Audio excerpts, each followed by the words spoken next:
by giving them the money, but we also created a market for them to do their business and make money out of it.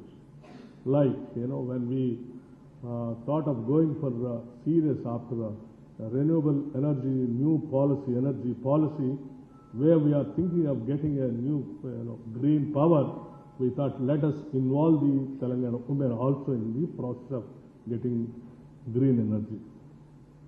So in the beginning, the energy department and the women department and other departments put together, we got into an MOU of nearing about 1,000 megawatts of power generating has been given to the self-help groups, particularly to the women members only. So that today the Telangana women is getting into the solar power manufacturing industries.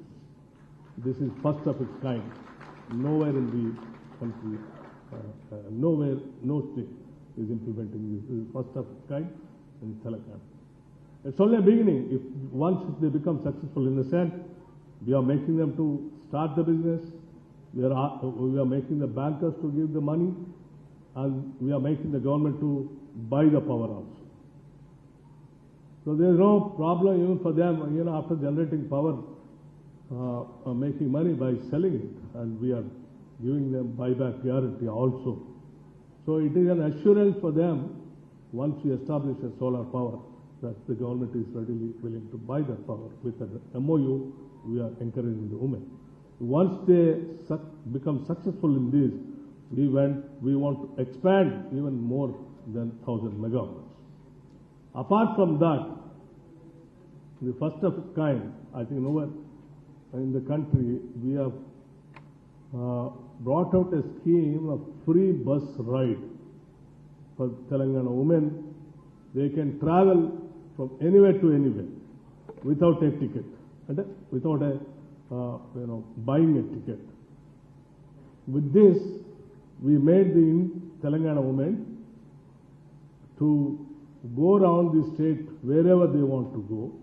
The kind of a mobility, a freedom for them to go around the state, the temples, market, hospitals, hostels, children's schools, wherever they want to go, they can go without having and thinking of money to buy the ticket. So this free bus ride has become a very, very successful for Telangana women. After going around, they are getting exposed to many of industrial parks and business, trade centers, educational institutions, by which they are also trying to understand the society through which they wanted to start the business also. So it's one of its kind where we have started this. Apart from this, we also gone to the extent of buying buses and giving it to Telangana women. They are becoming owners of the buses now, and after buying the buses, we are getting a tie-up with a RTC. So we are trying to give them the money through the banks, interest-free loans. We are buying the buses, giving the RTC, RTC is paying them the money. So the business also we are trying to provide to the maximum extent. And also we are trying to give them these Indira Shakti canteens. Where are the government institutions are there, collectorates are there, all sectors, anywhere, wherever the government properties are there, all those areas we are giving to the women of Telangana so that they can do some business, make money, and they can economic independence so that they can think, live on their own and generate and with a secured kind of a thinking that they can lead their life. This is what we are trying to do in the state. And finally, our target is to make not less than 1 crore of women of the state to make them the crorepati. Minimum of 1 crore. So these are the schemes what we have been thinking. So the empowerment comes not only bringing out the laws and also by implementing the laws also, acts also.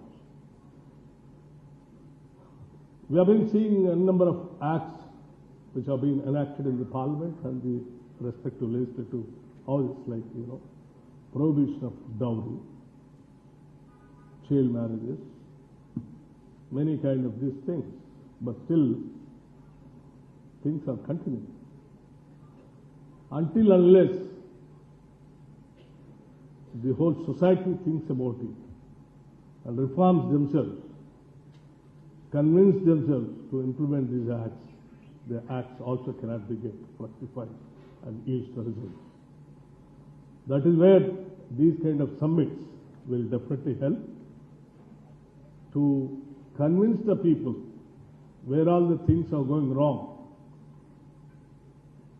where all the governments are trying to reform them by bringing the acts.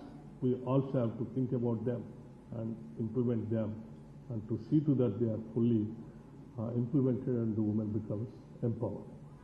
So I really appreciate the organizers for organizing these kind of summits and making the people to understand what all the government is trying to do best to the women to become an independent economically, socially, and even I think the then governments like the then Prime Minister Rajiv Gandhi and other chief ministers also brought